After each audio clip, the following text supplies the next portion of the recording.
just got back from seeing the movie Doctor Strange, so let's talk about it. That's coming up.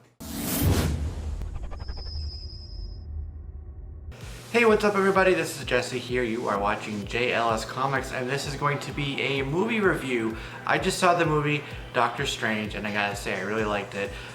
It was fun. It was all the things you would expect from a Marvel movie. So I wanted to talk a little bit about the movie and give you 2 of my ratings. I do a 5-point scale and a 10-point scale as well. So at the end, I'll tell you where I felt this movie fell on both of those scales. So Doctor Strange, it's about Dr. Stephen Strange. He's a neurosurgeon in New York.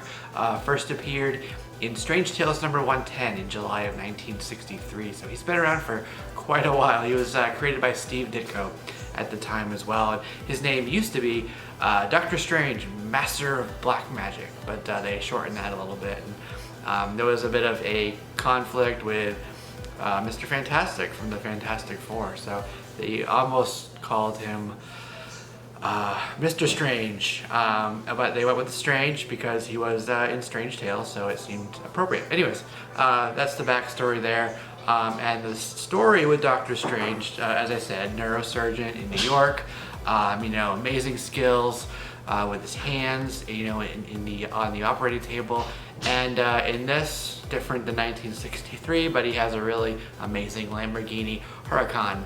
Awesome car. Anyways, the whole thing where he does have an accident, he loses his motor skills in his hands, and he has to go and meet the Ancient One. That is all very true to the source material, to the comics. So they did retain his backstory, which I liked. And I know that with this movie, a lot of people aren't necessarily familiar with Doctor Strange or the more mystical side, I should say, of the Marvel Universe. But this movie does a good job of explaining it, but without relying too much on the exposition there. So it was a nice balance there of letting people know who he was and what exactly this part of the Marvel Universe was, without really just boring us with conversational diatribes. So I thought that was great. So you had Doctor Strange, played by Benedict Cumberbatch. Mordo was Chiwetel Ejiofor, and I really don't know how to say his name, but he is Mordo. Rachel McAdams played Christine Palmer, and then we had, and I believe there's no coincidence here, Wong was portrayed by Benedict Wong, and the Ancient One was played by Tilda Swinton. Interesting enough with her, the Ancient One, you have T-A-O, is Tao, and in Chinese that means the way or the path. And it's basically, it's not about just understanding the concept, you actually have to live it through actual living. You get that true understanding of it. So the Ancient One is related to Tao, okay? Caecilius was played by Mads Mikkelsen in this movie. And then we had Benjamin Bratt, who played Jonathan Pangborn, who actually told Stephen Strange where he, because he had an injury himself, and kind of like how he came back from that. And he kind of plays, he's a brief role, but it's pretty important because it directs Strange where to go, which was Cumberbatch, which was near Kathmandu in Nepal. And then the other one, and keep an eye on this character as well, Mark Brighton. He played a character by the name of Daniel Drum, who actually, I don't want to give anything away, but keep an eye on that character in the future, and anything with the books, because you might see a little bit of a value increase with some of his going forward. Okay, so Doctor Strange goes to Cumberbatch and ends up meeting Mordo. He meets Tilda Swinton's Celtic take on the Ancient One, which was quite. It was one of the highlights, one of the best acting pieces in the movie. Tilda Swinton's a very strong actress, and she played this really well. And I'm sure you've all heard of some of the conversational things around her character and how they took, because he wasn't always a Celtic, Taoist. He was, an older Nepalese or Asian gentleman, but they had her play this as, for that. But it ended up being really great. I really liked her. Probably one of my favorite roles in the movie. So I thought that was great. Basically, talked about her a little bit, But the movie was really about Doctor Strange, and really kind of, there was some villains in there. Caecilius, of course. Dormammu was another one, the big bad behind Caecilius. And but really, the biggest struggle was Doctor Strange himself. You know, he's this arrogant person, very strong with his own skills, but he has to kind of unlearn and relearn things, and realize and accept that he can't do everything. He doesn't know everything yet, but he really wants to. So he kind of has this internal struggle throughout the movie. That makes it really interesting. It kind of makes him evolve over the movie, and you can see the evolution of his character. One thing with the Marvel movies that is sort of typical is with the villains, they're not as strong. They kind of remain two-dimensional. They don't really have as much screen time as the heroes. And that was seen in here as well. Mads Mikkelsen and then the big bad really didn't have as much screen time as you know, Stephen Strange did, or you know, Tilda Swinton, the ancient one, that is. So it wasn't balanced in that way, but it really allowed for the focus to be on Doctor Strange and letting people know who he is as a character. And one thing I did like as well, it was this movie was part of the larger MCU, the Marvel Cinematic Universe, but it really stayed grounded in itself. It didn't kind of venture too far out into the rest of this ever-growing cinematic universe. There were some references to the Avengers and things like that. However, it really stayed within its own realm, and I think that was a very smart thing of Scott Derrickson to do. So that was good. And then, you know, when we look at the actual visual aspect of it, it was stunning. It was dazzling. It was prismatic. It was almost like a kaleidoscope. They used a lot of, there's an artist named MC Escher, and a lot of the imagery in that evoked some of his art style, and I'll show some here and here. It was artistic. There was algorithmic fractals and things like that they were going through. It was like string theory almost, you know, multi-dimensional and everything. So they did a good job of showing that visually, with a little bit of explanation about what was going on, but again, not diving too much into the exposition around it, just letting the action and the visuals kind of set that tone and explain it for itself.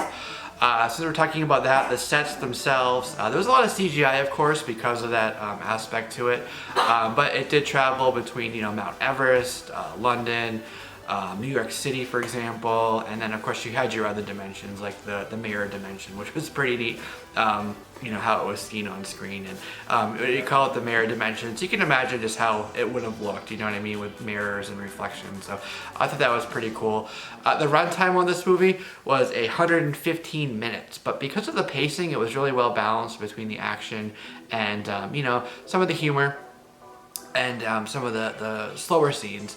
It felt evenly paced throughout, and it honestly for me didn't really feel like 115 minutes, which is going on about 2 hours. So I thought that was really great for that, you know, just coming out of it and kind of wanting more, you know, 2 hours, but you still come out like, okay, I want to see more.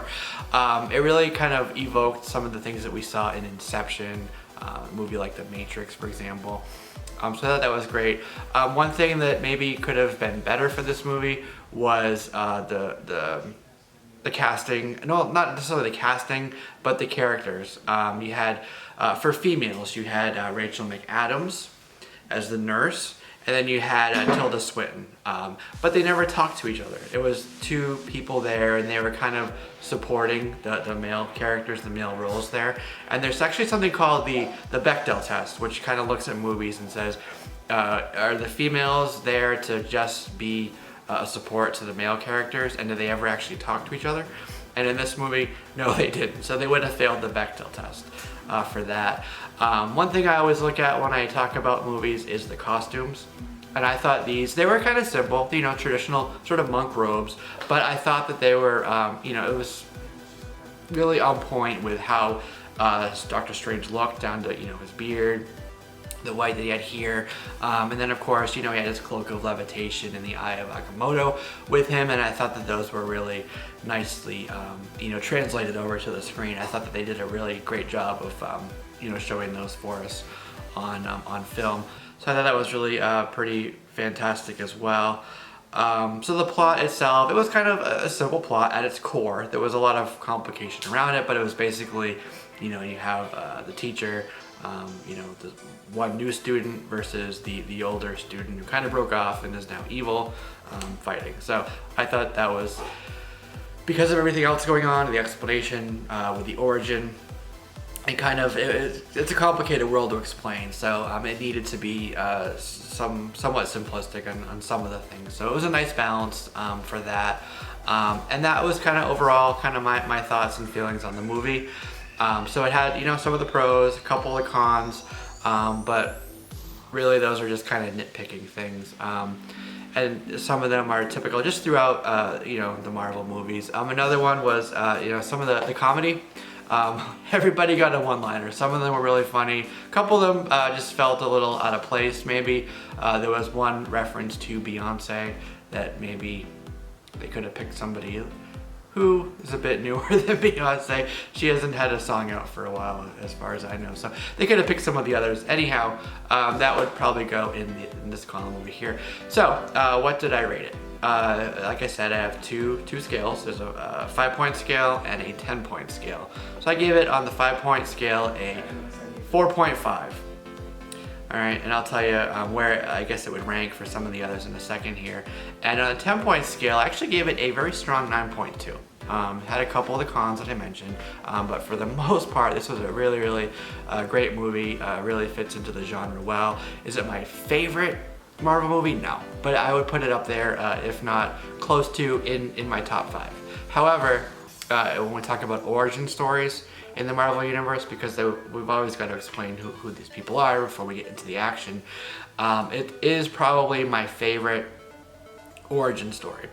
It used to be, Iron Man was right up there. That was probably my favorite for origins, but this does bump Iron Man down to number 2. And then I guess third would be Captain America. So it's in my top 5 for Marvel, but it is my favorite Marvel origin story movie. So there you go. Once again, it's 4.5 out of 5 for me and a 9.2 out of 10. So that's it for me. I'm curious what your thoughts are. If you let me know down below. If you agree with me, if I think I should have said anything differently, let me know down there. If you like this, go ahead and give it a thumbs up. And if it's your first time cruising by this channel here, go ahead and hit that subscribe button, because I got a lot of stuff like this and a lot more. If you like superheroes and comic books, this is your place. That'll do it. This is Jesse here with JLS Comics. I'll see you guys next video.